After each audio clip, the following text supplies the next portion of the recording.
¿Acaso cada año recordamos uno de los hechos judiciales más controversiales y viciados de la historia? Jesús de Nazaret fue un hombre conocido por sus milagros y prodigios y que fue condenado a la cruz. Cada año en Semana Santa recordamos que fue juzgado bajo dos leyes en menos de 24 horas. Ven, conoce el juicio de Jesús.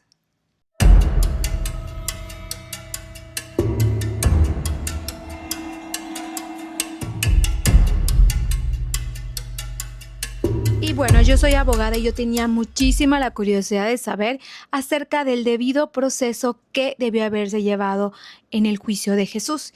Y vamos a empezar con lo básico. ¿Qué es el debido proceso? Héctor Fixamudio dice lo siguiente: es el conjunto de condiciones y requisitos de carácter jurídico y procesal necesarios para afectar legalmente los derechos de los gobernados. Y hoy vamos a conocer acerca de todos los elementos violatorios que sufrió Jesús en menos de 24 horas. Seas católico o no, tienes que saber que Jesús es una de las personas más influyentes de todos los tiempos. De hecho, está en la lista como el número 1. Jesús fue un hombre que realizó sanaciones y prodigios en su época. Nació en Belén y creció en Nazaret, que estaba en Galilea, y a los 30 años comienza su vida pública, realizando estos milagros. Milagros de verdad extraordinarios, entre los que se encuentran, por ejemplo, sanar a una niña que se encontraba muy enferma, básicamente ya del otro lado, también a un paralítico de nacimiento, a un ciego de nacimiento, a leprosos, a muchísimas personas que tenían enfermedades por toda Galilea y por todo Jerusalén, y también en específico a un hombre que se llama Lázaro, que de hecho era su amigo, que lo resucita 4 días después de haber estado en su tumba. Básicamente eso era el contexto de Jesús. Él era judío, pero en esa época el Imperio Romano dominaba esa parte de Galilea y de Jerusalén. Entonces, pues sí, él estaba regido por las leyes judías y seguía todas estas normas y pues esta religión como tal, este pueblo de Israel. Sin embargo, pues eran los romanos que ejercían totalmente el poder. Tenían que responder bajo el emperador, que en ese momento era Tiberio Julio.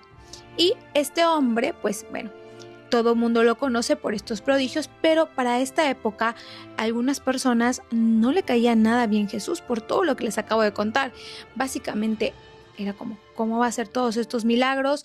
¿Está coludido con las fuerzas del mal? ¿O es un charlatán? ¿Comete blasfemia? Y estaban muy enojados con Jesús por todas estas cosas que él realizaba.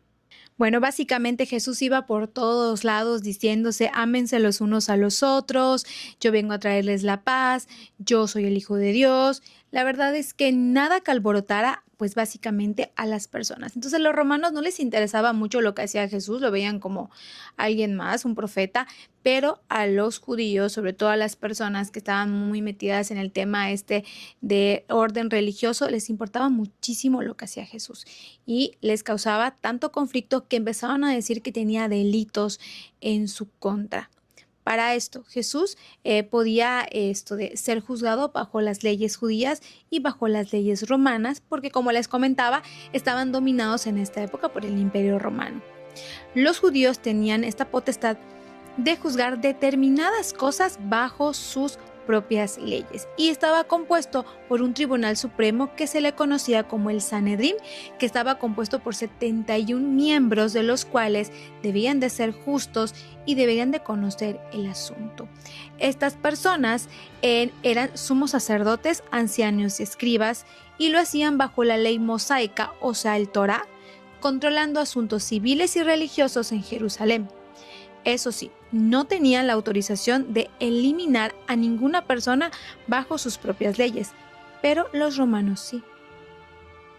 Y bueno, ¿cómo estaba compuesto el Sanedrín? En ese momento, Caifás era el sumo sacerdote, quien fue el que manda arrestar a Jesús. También existían otras personas que eran miembros, como por ejemplo los saduceos, los fariseos, y su función era básicamente la Corte Suprema para interpretar la ley y juzgar casos importantes. Según la Biblia, fue este Sanedrín que manda a buscar a Jesús. ¿Y cómo lo hace? ¿Cómo es esta detención? Y bueno, ¿cómo fue la detención de Jesús? Bueno, Jesús tuvo su última cena con sus apóstoles y de hecho Judas Iscariote estuvo en esa cena, pero se levanta y se va porque va a entregar a Jesús y lo vende por 30 monedas de plata, que era lo equivalente a lo que valía un esclavo en esa época. Él les dice, bueno, a la persona que yo le dé un beso en la mejilla, ese es al que ustedes tienen que arrestar. Jesús estaba orando con sus apóstoles ya muy de noche y llegan los soldados con Judas, le da el beso a Jesús y bueno, se arma el zafarrancho. Muchos apóstoles salen huyendo en ese momento, pero otros se quedan a defenderlo, a intentar que no lo detengan. Uno de ellos, de hecho se llama Pedro, él saca una espada de un sirviente y le corta a uno y Jesús le dice, alto, no, esto no funciona así, yo no vengo a crear estas controversias, le dice unas palabras por ahí y sana a esta persona que lo estaba deteniendo. Entonces luego Jesús de manera voluntaria se va con los soldados y al Sanedrín para que continúe su proceso judicial. Y el proceso de Jesús comenzó ya muy de noche. De hecho, se sabe por relatos de la Biblia que no todos los miembros del Sanedrín estaban convocados en este procedimiento, en este juicio, donde sí debían haber estado convocados. Y entonces, pues obviamente con los pocos que estaban, ellos no tenían ningún cargo imputado a Jesús, o sea, solo lo detuvieron y se lo llevaron para el Sanedrín sin haber hecho ningún cargo así como que, a ver, te estamos acusando por este delito, por esto y por esto. Tanto es así que tampoco tenían pues ningún testigo para pues ponerse a hablar mal de Jesús o decir la verdad o decir lo que ellos habían testificado. Entonces todo era un caos. ¿Por qué? Porque los judíos estaban muy apurados para juzgar a Jesús porque ya se acercaba una festividad importante para ellos, que era la Pascua. Entonces querían acabar con este problema que era Jesús y hacían todo lo posible para que esto suceda. Según el Evangelio de Mateo dice lo siguiente: y los principales sacerdotes y todo el concilio procuraba obtener falso testimonio contra él, con el fin de dar muerte a Jesús. Y no la hallaron a pesar de que se presentaron muchos falsos testigos, pero más tarde se presentaron 2. El Sanedrín era competente para juzgar a Jesús y este era el encargado para hacerlo, pero tenía diferentes principios para llevar a cabo estos juicios. Uno de los principios es la diurnidad, que quiere decir que tiene que ser llevado a cabo a la luz del día, una de las primeras luces rojas de este proceso, ya que como vimos Jesús fue detenido de noche y llevado al Sanedrín para empezarlo a juzgar con falsos testimonios. Entonces comienza el juicio de noche y no de día como estaba establecido en las leyes de los judíos. Otro de los principios que debería de tener es la publicidad, que disponía que las sesiones debían realizarse en una plaza pública, algo que tampoco sucede ya que Jesús fue llevado a casa de los sumos sacerdotes para ser pues juzgado. Entonces pues ni de día y ni en una plaza pública. 2 violaciones importantes.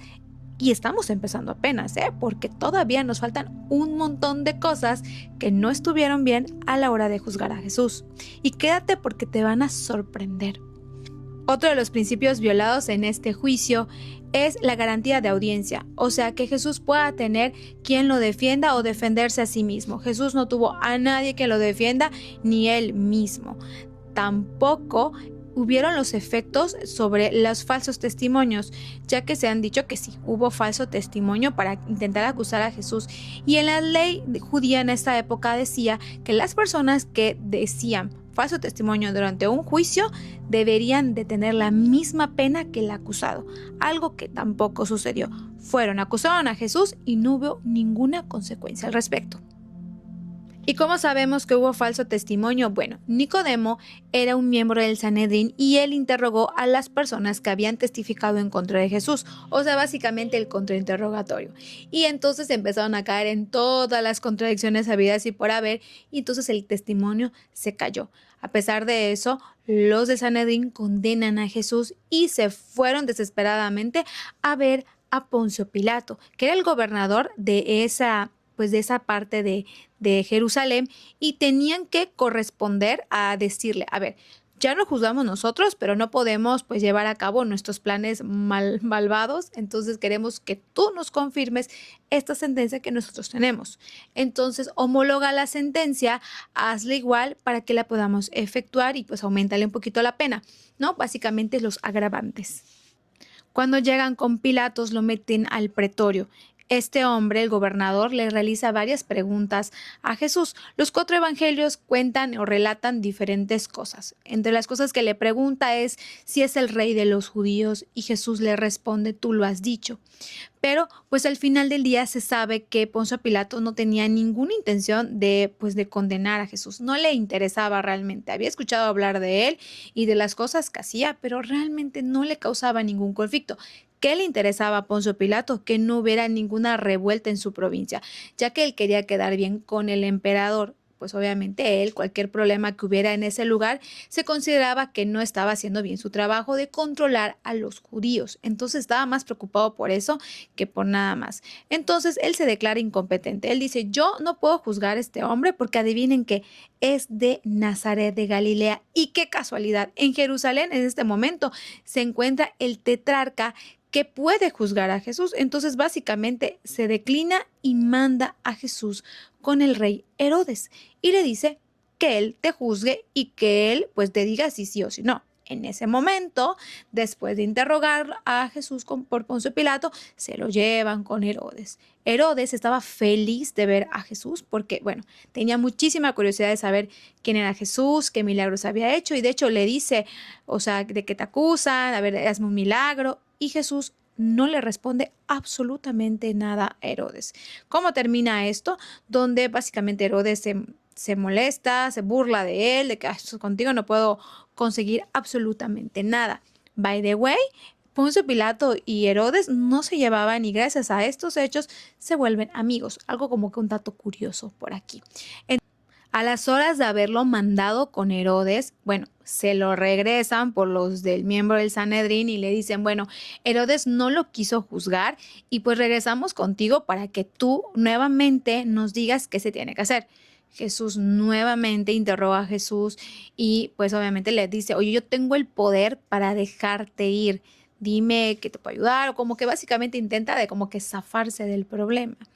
De hecho, en ese momento se nota en los textos como Poncio Pilato estaba buscando formas para liberar a Jesús porque ya era como que a ver qué está pasando. De hecho, su esposa le dice, ¿sabes qué? No te metas con este hombre porque ya soñé con él y mira, no te metas con él. Y pues él como que se entiende o bueno, yo entiendo como que él sí quería liberarlo y como que sabía que era incorrecto lo que estaba pasando en este lugar, en ese momento con Jesús, al verlo encadenado, lastimado, golpeado.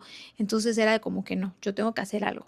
Al final, ¿qué hace, qué hace Poncio Pilato? Bueno, les dice a los que están ahí, a esta turba de gente enojadísima, porque había muchísima gente, ya era de día, había mucha gente y que estaban gritando que obviamente pues condenaran a Jesús. Y él les dice, bueno, tengo aquí a un hombre que es un criminal, un bandido, y pues les ofrezco cambiar la condena, dejar a Barrabás y de liberar a Jesús, que se ha proclamado nada más el rey de los judíos. ¿Qué les parece? Como básicamente diciéndoles, bueno, ya dejen en paz a Jesús y pues que se vaya a su casa, ¿no? Y ellos les gritan sorpresivamente, no, que liberen a Barrabás.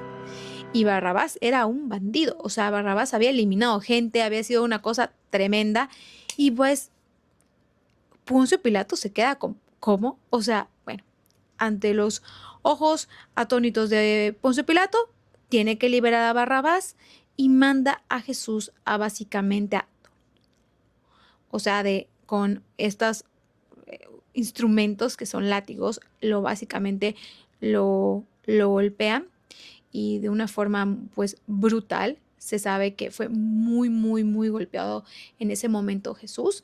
Es burlado por todos los soldados romanos. También se sabe que lo humilla. Básicamente Jesús pierde todos sus derechos humanos que pueda llegar a tener alguna persona. Realmente se ha catalogado como algo cruel y despiadado lo que le hacen. Después de los golpes a Jesús, él regresa al pretorio donde la turba de gente no se iba y no quitaba el dedo de renglón. Quería que sea juzgado y condenado a la pena capital. Jesús, obviamente, pues en ese momento no decía absolutamente nada. Poncio Pilato no tenía ninguna prueba que pudiese condenar a Jesús más de lo que la gente y la presión social estaba gritando, señalando que pues obviamente lo mandara a la cruz. En ese momento, él condena a Jesús por el delito de subversión en contra del Imperio Romano por haberse proclamado el rey de los judíos y como acto pues muy cobarde, él manda traer agua y se lava las manos enfrente de las personas diciendo que no era su responsabilidad, sino lo que ellos habían decidido. Hablemos de la sentencia de Jesús, que fue la más humillante de la época. Él es enjuiciado y condenado. En menos de 24 horas es mandado a la cruz a desfallecer. Lo que tienen que saber, y no les comenté, es que el Sanedrín, así como tenía estos principios que les comentaba al principio, también para emitir una sentencia deberían tener ciertos requisitos, cosa que no cumplieron. Bueno, por ejemplo, los de Sanedrín tenían mínimo que tener 24 horas de debatir entre todos los miembros del Sanedrín si esto que estaban enjuiciando tenía o no esto de básicamente, pues sí, validez para que se lleve a cabo alguna pena, alguna sentencia. El Sanedrín podía estar dividido entre los que acusaban y los que defendían, y siempre era de 36 o en 37 miembros, los cuales con 37 se le condenaba a alguna persona. Debían estar reunidos en semicírculo y estar argumentando básicamente por horas y horas y horas. Si alguno de los miembros del Sanedrín o todos los miembros del Sanedrín tenían pues esta sentencia pues básicamente por unanimidad, o sea, todos decían sí es culpable, deberían de haberlo dejado libre. Algo que pues suena ilógico. Según las leyes hebreas decía, según lo que ellos decían, que si de alguna manera no había argumentos y no había este debate, algo estaba mal y debían dejar libre a esta persona. Siempre debía haber estos argumentos. Los estudiosos de estas leyes ponen en tela de juicio lo que dicen los 4 evangelios sobre la unanimidad acerca de la condena a Jesús, ya que en esa época debían haberlo soltado o dejarlo libre porque las garantías no se cumplieron. Sin embargo, esto no ocurre así. A Jesús lo condenan bajo estos argumentos y todos están de acuerdo a que él debe ser condenado bajo pena capital. Además, bueno, el delito por el cual Jesús fue condenado fue subversión, o sea, fue un delito político y no fue por sacrilegio como los judíos lo estaban manejando. Entonces, pues como consta, de acuerdo a la tradición romana, en la cruz del sentenciado debía colocarse el título por el cual era la condena. Por eso Poncio Pilato manda a poner el rey de los judíos, aunque luego los propios del Sanedrín le dicen, no, es que él dijo que era el rey de los judíos, quítalo. Y Poncio Pilato dice, no, lo escrito está. Una de las grandes frases que dice Poncio Pilato. Y ahora sí, enlistemos todas las violaciones procesales que ya hemos mencionado. Número 1. Se le condena sin ser culpable. Como vimos, Poncio Pilato no tenía ninguna prueba para condenar a Jesús y aún así lo condenó. Número 2. Sentencia por conveniencia política. Sabemos que la sentencia que tuvo Jesús fue para que Poncio Pilato no tuviera problemas con el emperador, no porque realmente lo encontrara algún delito en contra de él. Número 3. Uso de testigos falsos. Número 4. Cambiaron su acusación. Ante Pilato, los líderes judíos cambiaron la acusación de blasfemia, que era un delito religioso, por sedición, que era un delito político contra Roma, sabiendo que en ese momento pues un delito religioso no merecía pena de muerte. Y por último, pues esta sentencia sumaria, después de haber sido condenado tanto por los judíos como por Roma, lo procesan rápidamente y ejecutan la pena en horas, por lo que antes de las 3 de la tarde esta sentencia ya estaba básicamente firme y Jesús ya estaba en la cruz. Bueno, ya conoces todo el juicio de Jesús. tanto el romano como el judío. Dime qué piensas al respecto. ¿Tú sabías todos estos datos? ¿Qué crees? Si Jesús tuvo una buena defensa, un buen juicio, si fueron excesivos, si fueron crueles. ¿Qué piensas? Déjame tus comentarios acerca de este video. Te veo en un siguiente video pronto. No olvides de darnos like, suscribirte al canal para no perderte ninguna de nuestras historias y nos vemos muy pronto. Mil gracias por ver. Adiós.